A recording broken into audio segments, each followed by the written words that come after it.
Alright everybody, this is Danny here with Viral Art, realizing that I haven't actually posted any content of art that we make here, so just gonna do a quick walkthrough of a process on trying to make a plushie here.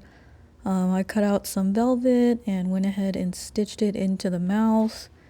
Just hand sewing on this one, nothing fancy, all the way around until I feel like it's secure enough and tying it off.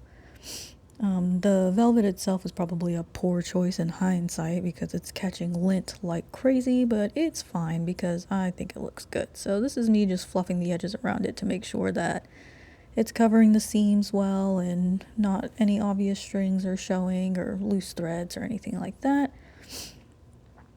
Just looking nice and cute. After this, I went ahead and started working on the teeth. Just regular air dry clay, nothing fancy. Take out a little bit out of the container, roll it up into a ball, roughly the size of what I thought was going to be the teeth that I was going to use. Anyway, just rolled a bunch of those, slapped it on my board. Went ahead and made a few more of those. Gonna just roll them out, like you're rolling some dough. That's what it is. Be careful not to let them touch because they stick together like crazy. Until you get roughly the shape of a tooth. Kind of getting there. As long as you're happy with it and roughly the size and shape and length that you're looking for. Length, honestly, not so much because I'm just going to trim it down later after it dries. So went ahead and did that until I was kind of happy with it. I'm actually going to come back to that one later and fix it up a bit. But yeah, we're just going to do that a billion more times for as many teeth as you're going to need. Maybe a few extras just in case something happens. Cut it too short or it's not as pointy as you want, Art is chaos. Made a bunch of tiny ones too.